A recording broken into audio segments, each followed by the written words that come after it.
Usually, when we talk about projecting costs in the construction industry, it basically involves looking at last year's spreadsheets and, just kind of hoping nothing blows up. Right. Lots of crossing your fingers. Exactly. You put together a bid for like a 2-year commercial build, and it genuinely feels like you're throwing a dart at a moving board. Oh, 100%. It's totally unpredictable for most folks. But today, we're tossing out the guesswork.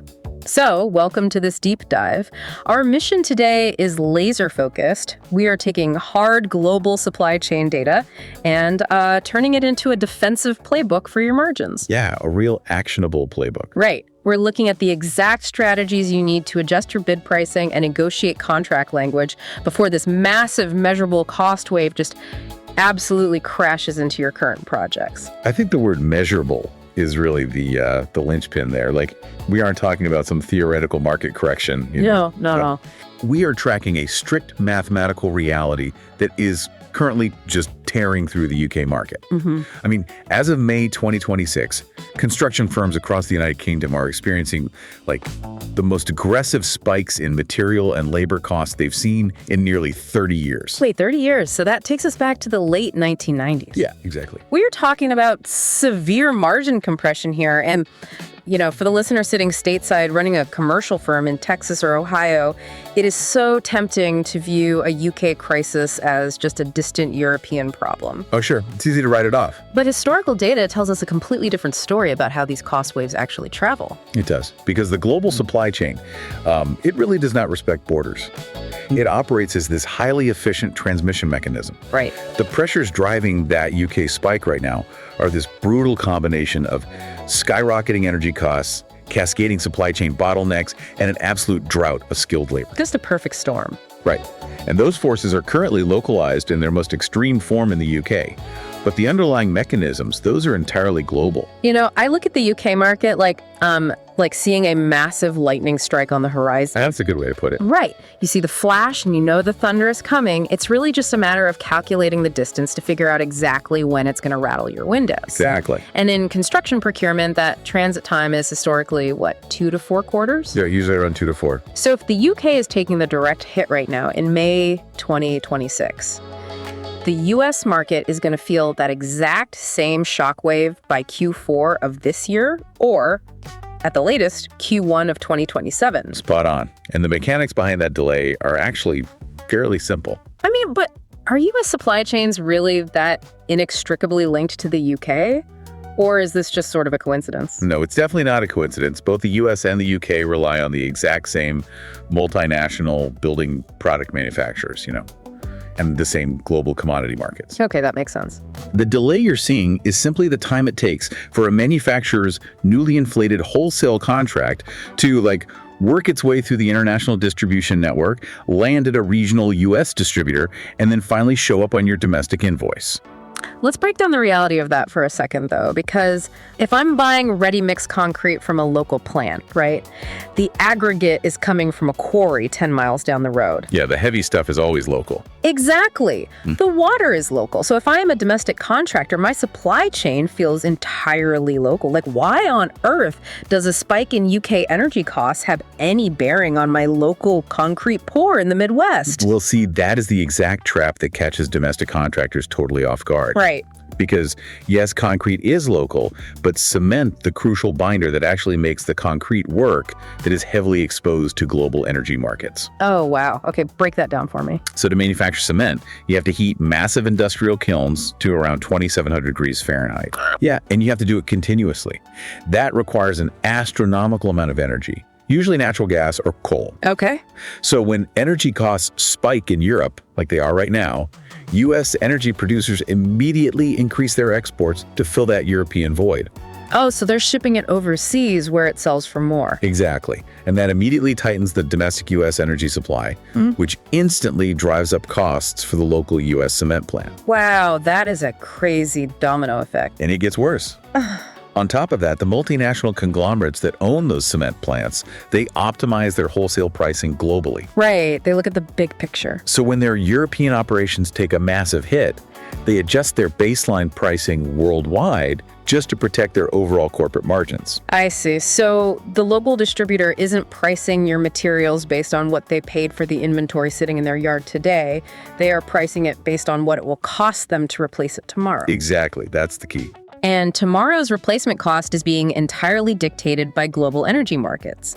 So that perfectly explains why energy-intensive materials like cement, glass, brick, tile are the ones rising fastest in the UK right now. Yep. And it is exactly why they will rise here next. Right. The manufacturers feel the energy squeeze first.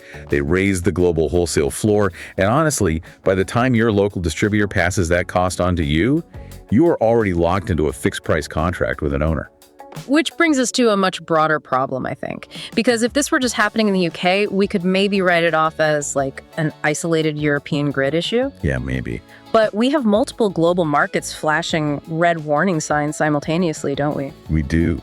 And understanding this requires looking at data integration across multiple distinct markets. Right. When we pull Smart Business Automator's market intelligence report, we can clearly see two massive confirming signals that indicate a much broader structural breakdown. Okay, let's hear them. The first one is right next door in Canada.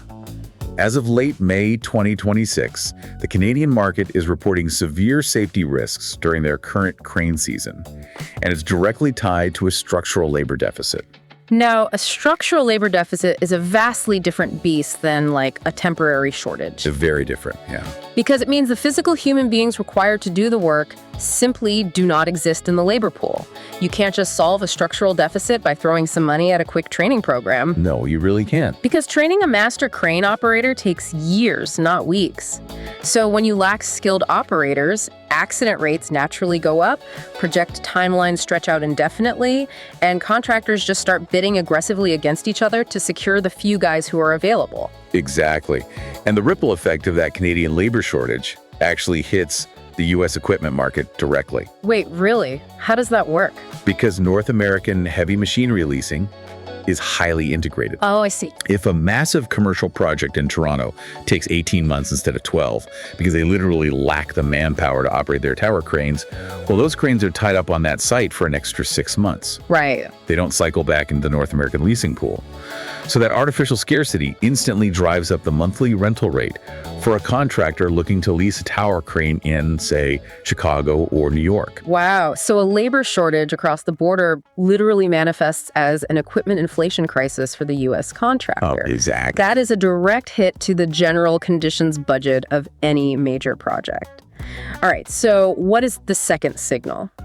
Well, relying again on Smart Business Automator's market intelligence report, the second signal is actually coming out of Australia. Australia. Yeah, they're currently experiencing a severe copper cost shock. Well, copper is the absolute lifeblood of mechanical, electrical, and plumbing systems. Like, you literally cannot wire a modern commercial facility without massive quantities of it. Not possible. But how does an operation all the way in Australia specifically derail a U.S. budget? So, Australia is one of the world's primary nodes for copper mining and refining. Okay. When they experience bottlenecks, whether that's from labor strikes, refining capacity limits, or expert logistics, the global spot price of copper on the London Metal Exchange reacts immediately. Instantly. Right. And U.S. electrical components, from raw wiring to complex switch gears, are priced dynamically based on that global commodity index. Gotcha. So a shock in Australia today means a guaranteed price hike from your U.S. electrical distributor next month. Okay, but let's be real for a second. A contractor running a scaling construction business is already working, 80 hours a week? At least, yeah. Just managing subs, dealing with permitting delays, keeping the owners happy. So expecting them to manually track copper refining in Australia and crane leases in Toronto and cement kiln energy costs in London. I mean, that's just playing a global game of whack-a-mole. It's completely unrealistic. Oh, it's entirely unrealistic to do it manually. I totally agree. That is exactly why the contractors who survive this kind of wave are the ones using compiled intelligence briefs. You don't need to be some macroeconomic researcher, No? You just need a reliable daily dashboard that flags these macro signals for you.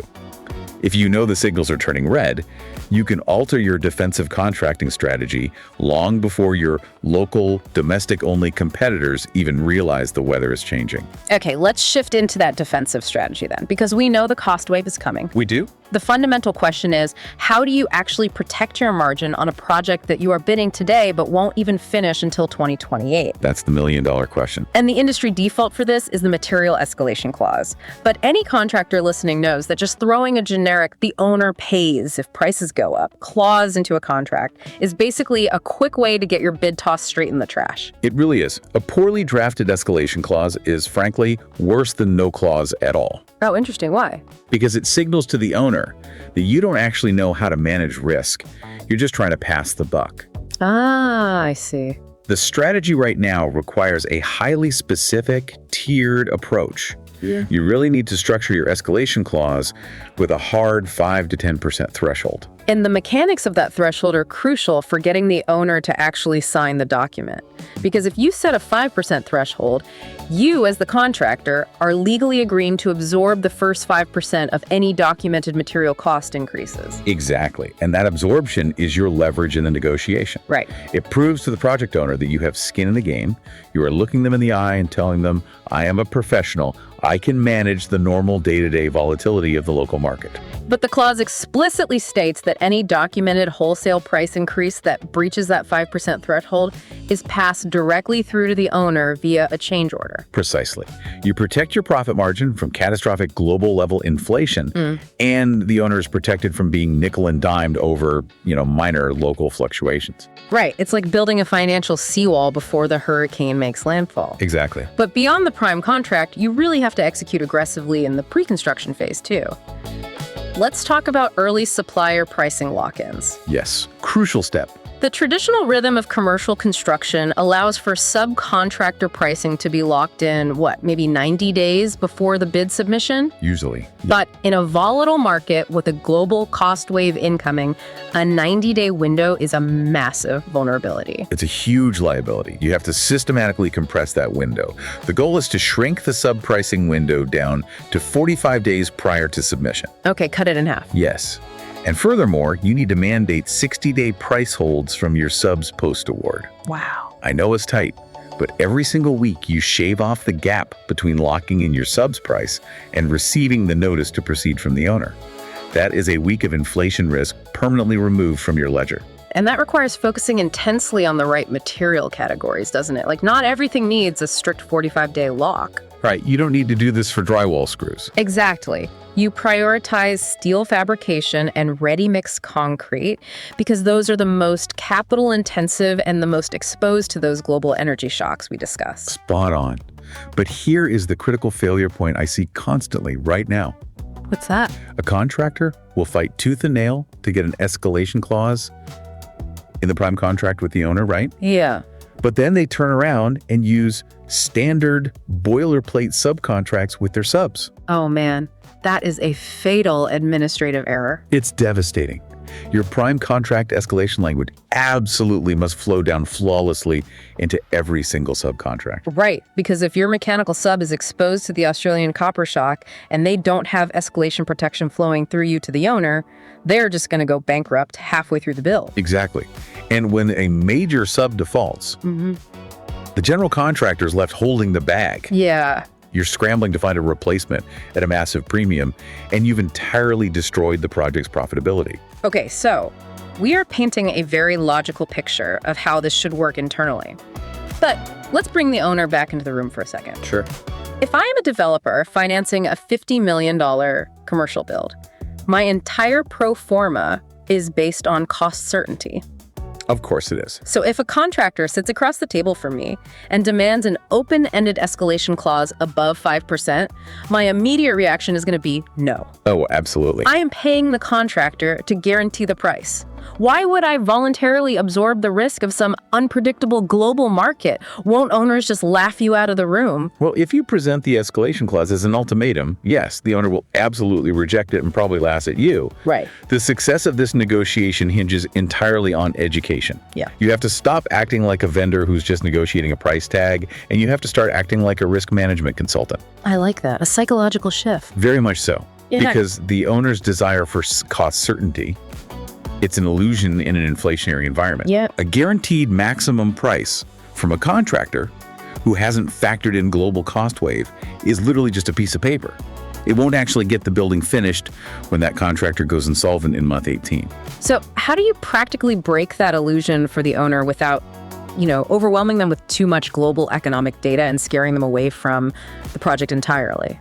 You build what we call a 3-scenario bid inflation model. Okay. You do this for any project with a timeline stretching 12 to 24 months.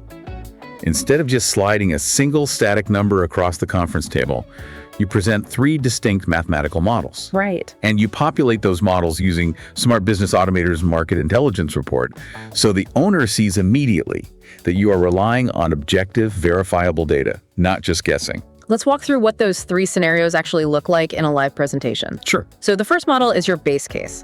This is the scenario where you basically just extrapolate the current localized U.S. pricing trajectory forward for 24 months. It is the cheapest option, and it is inevitably the number the owner's financial team probably wants to see. Of course. But you immediately follow it with scenario 2, the UK signal case. Right. This is where you apply the current 6-month lagged UK inflation rate to the specific high-risk materials in your bid, the steel, the cement, the copper. You lay out the data for them. Yes. You show the owner the 30-year high in the UK.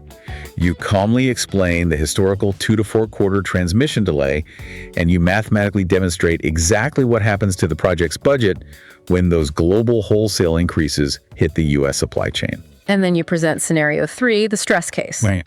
This applies full signal transmission. It basically models what happens if the UK energy spike, the Canadian labor deficit, and the Australian copper shock all hit your specific supply chain simultaneously at their peak severity. Exactly. And the execution of the actual bid revolves around scenario 2. The UK signal case. Yes. You price your actual hard bid to the UK signal case.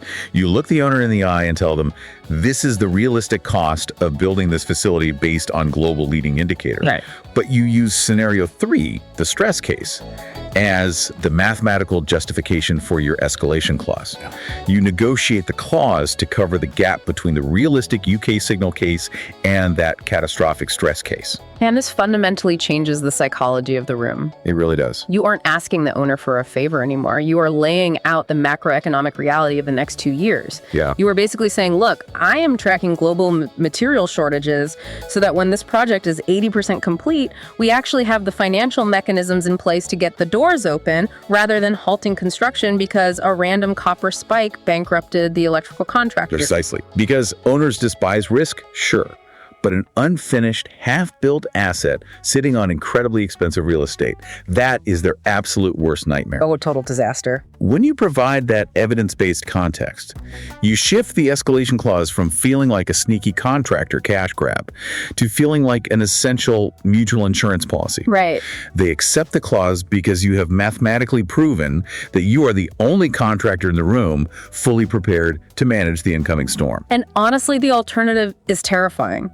Just imagine the contractor who is relying purely on domestic signals right now. Oh, man. They bid a massive 24-month project based entirely on yesterday's U.S. material prices. They win the bid. They celebrate because, hey, they beat out 3 other firms. They're popping champagne. But they have just locked themselves into a rigid contract right as a massive, predictable wave of inflation is crossing the Atlantic. Winning a massive bid under those conditions isn't a victory. It is a corporate death sentence. It really is. They might secure the project today, but the sheer velocity of the incoming cost wave will completely consume their profit margin and, honestly, likely the operational capital of the entire company before the foundation is even poured. You just cannot build a scaling construction business by winning a race to the bottom, especially when the bottom is about to completely drop out. No, you can't. But operating at this level of sophistication, managing tiered escalation clauses, compressing subcontractor pricing windows, analyzing global signals, it requires a tremendous amount of administrative bandwidth. That's a lot to juggle. If your project managers are spending their days manually digging through chaotic email threads just to find a sub's outdated pricing sheet, they are going to miss the macro shifts entirely. Exactly.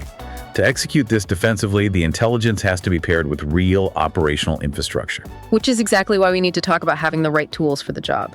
Smart Business Automator operates as an AI project assistant specifically designed for this exact level of complexity. Yeah, it's game changer. It automatically organizes your project documents, generates real-time daily logs, detects schedule risks long before they snowball, and even summarizes critical meetings so your team can actually handle a higher volume of work safely and efficiently. Because you just cannot manage advanced supply chain risks if your internal data is a mess. Exactly. You can visit smartbusinessautomator.com to see exactly how it can safeguard your operations. It all comes down to foresight, really. The data is available, the historical patterns are clear. Yep. The only variable left is whether a firm chooses to adapt its contracts before the pressures arrive domestically. Well said. We have seen the lightning, we have calculated the distance. Do not get caught standing in the open when the thunder finally hits. Absolutely. If you know a contractor who is pricing long-term bids right now or struggling with material cost risks, send them this episode. It could save their profit margin on their next major project. Hit follow on whatever app you're listening on so you don't miss tomorrow's intel. And be sure to check out smartbusinessautomator.com. Take care, everyone. Disclaimer. This podcast is for informational purposes only and is not financial, legal, tax, or investment advice.